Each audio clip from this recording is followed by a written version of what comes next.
Class 91.3 FM. Now that's my station. And this is Behind the Glory with my man, my senior. He's here with us. His name is Tommy Annan Forson. I beg your pardon. And today, I have to be careful. We are here to learn. Senior, good morning. Good morning. How are you? I'm blessed and awesome as well. Great. Thanks for having me. It's an honor. I don't even know where to start from. And if you're a journalist out there and you've never learned from him, probably you've not learned a lot. But I must confess, this is my first time of encountering him. I've actually watched him from afar, but to have one-on-one like this is a privilege, and I'm really honored to have you in my studios this morning. Thank you. I pray we'll have a fruitful conversation. Absolutely. Yeah. So let's get to know you. A lot of people know you as the man who started country music way back from your days of GBC and days with City, and you've done with Joy Multimedia. And I don't know if it's even possible to add you to my list so that maybe one day we can also have you here at CMG. To be an honor. But how's life been over the years? Oh, life has been good. We thank God for the fact that at least we're able to wake up in the morning in spite of all the problems that people have. There's COVID. People are talking about no money in the pocket and all that and all that. But I feel that once God has given you the strength, to get up in the morning, it's a good thing to say thank you, Lord, and see what the day carries for you. But it's been quite good. I've been on retirement for a while. That is not to say that I can't do anything. I'm still interested in doing, something because, like you rightly said, a lot of people still want to learn from me. So if I can do some more, before the good Lord calls me, why not? After all, I'm only 66, which I turned last week. So I'm pretty young. I'm pretty healthy, and so life goes on. Life goes on. Even though you're celebrating your life, I just want to pick your mind small on this UTAG issue. This is not the first time we've had UTAG going on a strike. Even during your days, they might have embarked on a similar civil protest. What do you make of it? Well, like I rightly said, I've been on retirement. I like to have a nice, quiet, environment at home. So I do watch a lot of City TV. I watch a lot of CNN. So I haven't really gone into the intricacies of what is happening. But I know it's all about money. Yeah. And once it's all about money, obviously you have the right to express your views, But again, if that is going to affect the educational aspect, like I was listening to somebody on the phone who say that campus is virtually empty. There are no lecturers. People have gone home. So if you're there, you're virtually kind of learning on your own. It's for your own good. So I think these are issues that government can sit down and resolve quickly, so that we all get back to the classroom. All right then. Now let's get back to what we love doing, radio work. You start with GBC. Those days you hear TAL for short. Tommy Annan Forson for long. Vice versa. Vice versa. How did it all start? I want to hear your story. Well, let me say that every misfortune is a blessing to some degree. I fell ill for quite some time. I went down with hepatitis, so I was sort of like confined to bed for quite some time. I wasn't actually a radio person. I as a young boy, not being able to finish, not being able to go to sixth form or the university, I sort of started training as a mechanic. Okay. Because I like to pull things apart and put them together again and stuff like that. But anyway, I fell ill, so I was confined to bed for quite a while, and I had a little radio set, reading my book. And one day I just kind of like, okay, let me listen to see what radio can offer me in terms of comfort. So I did. And I heard this very intriguing voice, spoke very well, impeccable English. And he played the kind of music that I love, which was more of ballads than country. Country had not come into the play yet. Okay. So when he was signing off, he said, he'll be back the following day at 2 o'clock. It was a program called, I think, Melody Lane. Okay. So I tuned in, and oh my goodness, I was just fascinated by this guy. Not having the notion that I was going to work in radio. No, absolutely not. But the fact that he spoke so well, and his voice was just Kind of pleasant. everything you may want to hear on the Exactly, radio. you know. So that particular day, I said, look, to hell with my sickness. I got into my clothes, went to GBC, filled the form, went in, and said, oh, I'd like to meet Jim Amapofo. And you know, radio can sort of put people's minds in a certain frame. You hear a voice and you picture a giant, you know, huge person, tall Yeah. person, possibly not very easy to approach. Yeah. But then when he came out of the studio, I was shocked. Honestly, I was really shocked. You know, nice, handsome guy. And I said, oh, I was the one looking for you, but I listened to you yesterday, and so and so. So we became friends. Mm. And somewhere along the line, he was very close with a gentleman called Benny Osuentri. Okay. And so where Hinlon is right now, the Chinese The Chinese restaurant. Okay. Yeah, it was a nightclub, Babylon Club. Okay. And so when it was going to be opened, he invited me as a friend, you know. So I sat down, just watched what they were doing. And it kind of was interesting, you know, very, very interesting. So there was a time they closed late from work. There was nobody to play the music. And I had not a single clue on how to play music. But the owner, Victoria, who just said, look, I should just be playing something, you know, until they come. Lo and behold, I did. And the comments were half and half because, like I said, I didn't know what I was doing. Yeah. And then one afternoon, he used to have a program on Saturdays on GBC, Lunchtime Rhythms. So he invited me just to sort of like crack jokes, you know, Yeah. get into the frame of mind for radio. And then he asked me on radio, would I like to do radio? And I said, nah, I mean, radio is way too big for me. But somewhere along the line, every Saturday I'd go there. And he called the office to say that he would not be able to make it. You know, and I had not been employed by GBC. I was not even a guest artist. But there was a gentleman there, Nicholas Adimado, who should have handled the program. I said, look, him being a senior, he's taken the decision for me to go on air. Of course, that brought a lot of hullabaloo later because somebody's not working on GBC, you go on air. But my presentation was quite good. It was only for 30 minutes anyway.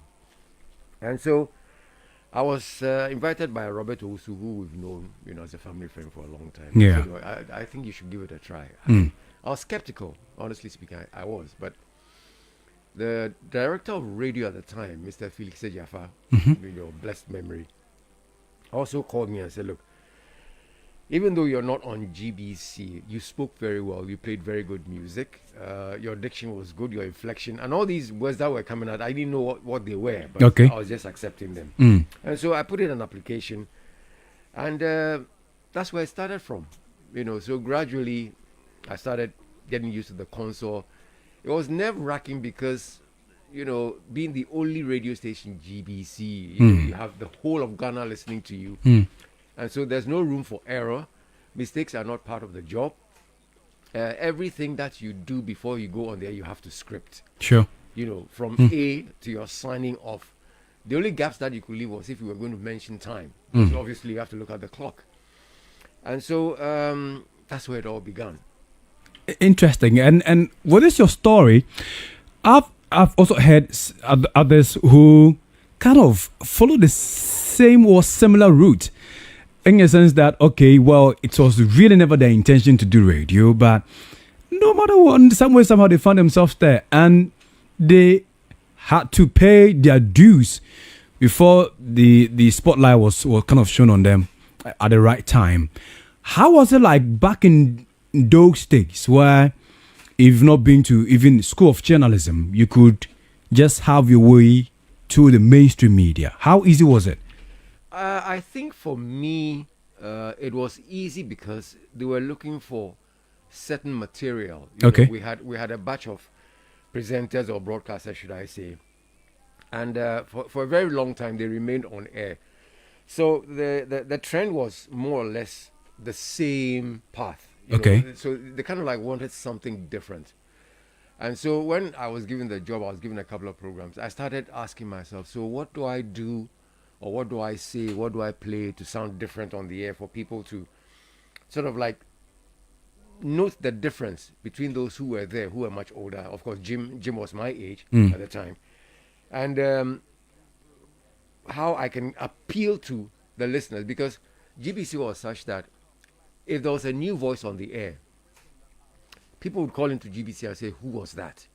Either to approve or disapprove. But a lot of the times when the calls came in, it was to approve, because I've always had a good sense of music selection. I was very careful with what I said on the air. I scripted everything. I would give it to Charlie Sam, the late Charlie Sam, to go through. He would make a couple of changes here and there. And so I think what set me as a different person was the way I played my music, the kind of music that I played. Okay. And that's where gradually I said, okay, a lot of people played those funky old tunes, Kool and the Gang, Brass Construction and stuff like that. Let me see if I can introduce a different genre of music, which was country. Okay. It wasn't a total bang, like let me just hit everybody with it, but it was a very gradual process. And I was amazed at the response. Those days, of course, we didn't have cell phones, we didn't have, everything was by mail, letters. Okay. I started getting a lot of fan mail, and I was surprised. There was a program called GBC Fan Club. Okay. People wrote to the fan club, congratulating me on this new voice and things that I was doing. And it might interest you to know, I was the very first person to laugh on GBC. Really? Laughter, because they had a strict policy of, straight jacket presentation. Okay. Do your thing, finish, get out. Go and rehearse for the next day. And so obviously I got into trouble. And it was like, you're not taking this job seriously, But I said, look, I want to be different. Okay? I'm not cracking jokes to step on anybody's toes. But I want people to wait for my show to come on. Because they know what they're going to get. So that's where my sense of humor started coming out. Of course, I knew where to draw the line. Sure. Laugh on the air, not laugh hysterically, but to laugh in such a way that it would be contagious. You hear me laugh and you laugh. And so even if you tuned in at the time I was laughing, you probably laughed, but you didn't know what I was saying. And so that's how gradually I think I stepped into the limelight with the different path that I took. Retirement at GBC, probably the other areas you had veered off into. So what led you out of GBC? Which other places did you get to work? Well, there were rumors in town that the airwaves were going to be opened up, to private radio. Okay. But of course, you hear rumors like that, and that regime at the time, it was virtually impossible. But again, the rumors were there until Kwesi Chum, the CEO of Multimedia, contacted me. We had a meeting at the Laboni coffee shop. I still was a bit skeptical, but he assured me that things were going to be fine. And it's a risk having to move away from something that you're sort of like not comfortable with, but you're secure. GBC is a secure place. The only time they'll fire you is maybe when you've stolen something or you've said something against the government or what do you call it. But you are secure. So private radio. Charlie, what if something goes wrong? But I said, well, look, life itself is a risk. Life is a gamble. You take it and you make it work for yourself. And so when we assured me that they had the frequency and everything, the program content for the station were drawn in my living room in Laboni. Kwesi Chum, myself, and the late Dusty Wayne drew up all the programs that they still have today. There have been a couple of changes, but that's where we did them. And so Joy FM was not at Kokumlemne at the time. Okay. It was at Ajangote, that is way beyond Pantang. And it's a very tedious journey to move from Kokumlemne. Of course, we had to go for the advert sheet, log sheets and stuff like that. Go all the way there. And so the very first day I went on air, which was the 1st of May 1995, leaving GBC on the 30th of April, and people hearing me on Joy, there was a lot of confusion. In that, people heard me sign off on GBC. On GBC. Okay. And then the next day, they hear me on 99.7. So a lot of people thought that it was another station owned by GBC. Okay. Until I started saying it's the first private radio commercial station That is where people got to. Oh, okay, I see. So does it mean Tommy has left GBC? Is it a new station or this? Other? So I had to hammer a lot into people's ears for them to get the notion that it is the first commercial private radio station and that it had come to stay. Okay. And so, apart from all the confusion, the listenership was, I mean, it was totally out of this world because nobody ever dreamt that private radio would come to exist. And there we are today. It was totally amazing. Totally amazing. And for me, it was a fantastic experience. In that, I found it a little difficult to get into the realm of things, having worked in GBC for 16 years and doing that straight jacket presentation, But Kwesi Chum said, look, this is private. So long as you're a professional, you know what, you know where your boundaries are. Sure. You don't step on people's toes. Feel free to be you.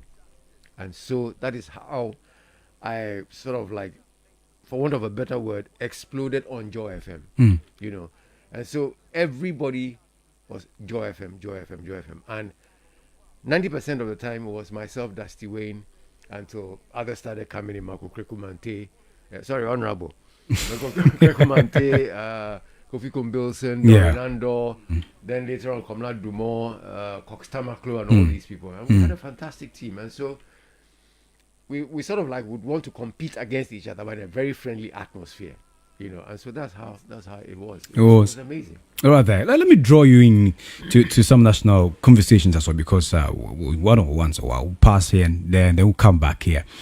As you stated earlier, that you've really not been following what is going on in this country, but recently, it was last week Wednesday, we had the Fix the Country demonstration, and they've been very, very persistent about the need for government to fix things that are really, really not right. And I started one of such campaigns this morning where I'm trying to get about 50,000 exercise books to distribute among schools that are really deprived. They're struggling because it just beats my imagination that we have a school in 2021 that we have two students are sharing one exercise book, where one will write the first page and they're divided into two. The other person will write on the second part. So when one is writing, the other would have to sit and wait. But they say shelling is killing. Somebody said shelling is killing. Shelling is killing, would have to wait. Sorry. For the other to finish before he or she can start. And this dispensation. And it's sad. So I'm just hoping we'll be able to get this 50,000 exercise books. Corporate bodies out there should support this move. Let us help these young ones out there. I think it's a very sad situation for me. In that everywhere that you go, people are complaining about the fact that there's no money in town and this and things are difficult. And we want people to fix the country, not with the mindset of demonstrating to cause problems, but to draw awareness of the fact that things are extremely difficult for practically everybody. I mean, let me just ask you, how many radio stations are able to pay their staff on time? How many companies are able to pay their staff on time? A lot of radio stations have even slashed salaries by half. Okay? So if you are going to have to pay fees for your child, maybe you have one, you have two, you have three.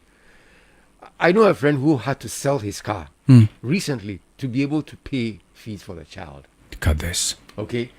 So for me, it's a very sad situation. I'm not a person who does politics. I don't do politics. Not on radio, ever. Because of the way people will kind of like put you in a certain category. You're either NDC or MPP. I'm neither NDC, I'm neither MPP, I'm a Ghanaian. If it's time to vote, I go and vote, but you not know who I voted for. Okay. So nobody has ever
have about 17 minutes to go. And you've shared a lot with us, especially how we have departed. Somebody would say it's because it has become more of a youthful thing now. If you check the terrain, the crop of presenters are more exuberant, if I'm to use that word, and they are very young. But who would you blame for some of the things we are seeing or hearing on radio today? Is it the presenters themselves who would want to just make name, or the leaders or owners of those stations? Uncle T, mind you that we have radio stations that are belonging to politicians now, so they cause the piper. So you know how things are. That's a very good question. And before I tackle that, let me say thank you to Mamli. You really touched me a lot with your voice notes. I always say that in as much as I've done 40 years of radio, I have not arrived. I'm still finding my feet, if I should say so. But then again, the question is, who's to blame? You see, my brother, in as much as you want a name for yourself, what category of name, how heavy is the name going to be? Is it a name where you are going to leave an impact when you leave the industry? Yes, people might say that Tommy is old-fashioned. But you see, look at somebody like the late Larry King. He retired at the age of 78. Sir David Frost, Al Jazeera, retired at the age of 98, not long after he passed on. So it's not an issue of whether young, old, new, exuberant, adventurous, or what have you. The thing of it is, my brother, I'm sure you're aware of the fact that the owner of this station is listening. Yes. So you probably will take his age into consideration. There are people like me, 66 and above, who might be listening to you because of the topic you're treating and perhaps the guest that you bring onto the show. Sure. So that means that you're cutting across all ages. But you see, radio is imaginative. Theater of the mind. Exactly. You're creating a picture in your mind. Who's listening to me? Is it my age group? Is it the young ones? Can you teach the young ones something? Can you communicate something to the older ones? Can you learn from the older ones? Because this job is a learning process. You never finish. Because every day styles are changing. So you adapt to the style. But then a lot of, I'll not say disrespect, but then a lot of disregard for people who are listening to this particular station. This is Class FM. Sure. For goodness sake.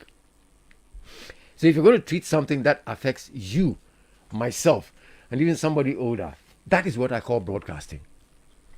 But you listen to a lot of the young ones, you realize that they haven't got a clue of so many of the things that are happening in this country. They don't. They're just interested in playing the Kofi Kenatas, the Shatawales, the this, the that, and that, make a little money. It's not about the fame. Popularity don't pay the bills. Okay? In as much as they say a good name is better than riches. Get the name. Be yourself. Get people to accept you. Because honestly speaking, it is very, very, very difficult to listen to radio stations when people are screaming at you in the morning. People are yelling at you. People are NDCing, MPPing, PPPing, whatever P it is. Okay? But you can do a very exciting breakfast show by just being your normal self. You don't have to scream. Okay? There's a certain pace you go. Between 150 and 180 words a minute when you're presenting a breakfast show. But it does not have to be screaming. 142, 147, mid-morning. Okay? 132, 135, lunchtime program. Then you go back to 145 with your drive time. But how do you communicate that? You made mention of something that saddens me about the issue of pidgin English. Sure. It hurts me real bad. Because in as much as they say, oh yes, times are changing. All right? If people knew Tommy and Forson and Kojo, right? Kofi Opoasamoah. Yeah, Kofi. Saying that, oh, I didn't went. I didn't gone. I have came. Shelling is killing. All these things in a very serious program. People ask, what kind of broadcaster is that? But you should be able to communicate with certain mechanisms put in place in your presentation for the young ones to learn from. But today, what do we see? What do we hear? Adverts are being done in pidgin English. When already people have a problem with our educational system. People have a problem communicating. Look, if you go on social media, some of the things that they type and write, it's enough to freeze your phone. Even our national newspapers are making a mistake. But these are things that can be corrected somewhere along the line. But when you're on air, and you bash out, when it's gone, it's gone. You cannot retrieve it. So you've got to be extra careful. Anytime I was going to turn on the microphone to do a program that I was doing every day, I used to ask myself, okay, I said this and I did this yesterday. How do I do that? Sometimes I even greet in a very abstract form. Okay. In that, I just don't come and say, oh, hello, good morning, welcome to the breakfast show. Tuesday, hello, good morning, welcome to the breakfast show. You must be able to take people by surprise by coming on to either read a message or even play music. And when it gets to the bridge, you keep people in suspense. So if you have a sick tune and the sick tune plays from there straight to music, no introduction, 1, 2 song, the first thing that comes to people's mind is the man not there or has he not arrived? But you are there. It's a style. Today, broadcasters or presenters come to the station 30 seconds to airtime. When in our days, you are there 1 hour, 2 hours before time because you have to be prepared. Cool, calm, collected, and composed. And that's how a lot of broadcasters will suffer high blood pressure. I'm sorry to say that, but it's the truth. Because you rush into the studio. Maybe you have a car. Maybe you're taking Uber. Maybe you're taking Bolt. Maybe you're taking a taxi. Something goes wrong. You get into the studio. You start rushing. Mistakes come in. By the time you realize, high blood pressure. It is not worth it. Okay? So if you're thinking that, look, these are old times. Now we speak pidgin English. A child today will look and say, Chief, what's up? Where do you go? 12-year-old, 13-year-old, 14-year-old. And so when they're going to take exams, English becomes a problem. Literature becomes a problem. Geography becomes a problem. History becomes a problem. The only thing that is not a problem is mathematics because those are figures.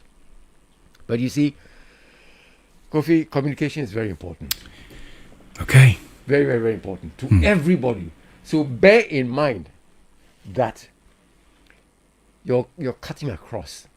Respect every age in this broadcasting career, and it will take you places. Irrespective of the owner of the station. Good. So one of the problems is that the owner would like to buy the latest equipment. Now you're on Facebook. You're everywhere. The whole world is watching you, listening to you. It is not the machines that do the job. It is the human beings. A lot of people do not like to invest in training because they think it's a waste of time. So long as you are able to say something on the air, and one thing that a lot of presenters do is speaking over lyrics. It puts me off to high heaven. You understand what I'm saying? Lyrics portray or send a message to you and myself. So you have the ramp, you have the bridge, you have the outro. Why can't you speak there? Why do people have to play songs with lyrics and speak over the lyrics when I want to listen to what the lyrics is telling me? So in my country music presentation, I never ever speak over lyrics because the music tells you something. Whatever genre it is telling you something. And it's a communication of love, marriage, sex, everything. So you want to tell me that if I'm listening to 3 times a lady, and then you are talking about 3 times a lady, the lady becomes half. You understand? So we're doing so many things wrong. But again, that's the nature of the job. That's what people have begun to accept. So perhaps, I'm just one man. I can't change the whole system. Sure. This is Class 91.3 FM, 53 minutes after 9. Have about 2 minutes to pack my things out of the studio before the next team get in here. To some of the messages you've sent in, greet my lecturer for me, Tommy Annan Forson. Tell him God richly bless him and strengthen him. He taught me in 2012 around this month. Kwame Kwache sent in that, and that has to do with one of your students there. We'll get into that shortly and then wrap up the entire conversation. TAF for long, Tommy Annan Forson for short. The days of GBC, I adored him. Those days he used to drive a black VW Beetle. He's a colossus of excitement. Emmanuel came with that message. All right there. Kofi, good morning to you. Please forgive me for saying this. I have stopped listening to you and radio in whole. The reason being as radio in this country is not making impact in the society, and as people rather, the negative political aspects is making waves. But to me, you have diverse ways of presenting your morning show, which is unique, like having a papa of radio in your studio. He's educating us this morning. The question is, how many radio stations will do that instead of the politically affiliated stations? Okay, so you stopped listening to radio stations, chose to listen to my show, okay, because of how I do my things. I'm grateful for staying with us here on the show, and I know you love C4 Class Squad, so yeah, that is how it is. Grateful for the message there. Okay, Kofi, good morning to you. Greet my papa for me. He made me keep glued to my country anytime. Vasco in Adenta sent in that message. Eric Amra here. Good morning to you, KOA and TAF. Is it possible we'll tune in to Country on Class one day and hear Uncle Tommy doing the intro and Desmond signing off? Work out for us, please. Okay, I'll see what I can do if I can pull this off. You and Desmond Ante hosting the Class Country show one of these days. So let's see how that's going to work. A couple of times. We've done that a couple of times. Oh, okay. Yeah, quite a number of times. Okay. Yeah. And when we come, we actually fool around, just give it a different taste. So yeah, we've done that a couple of times. All right, then my time is up, Uncle Tommy. I'm grateful for joining us this morning. Any final words you may want to share with the youth out there as we wrap up? Be a first-rate version of yourself, not a second-rate version of somebody else. Be yourself. Try to be inspirational. Please, let's learn to push one another forward and not pull one another backwards. We have too much of that in this industry. In the film industry, the broadcasting industry. In fact, it's everywhere. But let's learn to push people ahead and not backwards. God bless you all. Thank you for having me. It's been an honor coming here. Thank you. I'm grateful. His name is Tommy Annan Forson. He's a godfather of radio. My name is Kofi Oponsoma. Massive respect to the entire production. Class 91.3 FM. Now that's my station.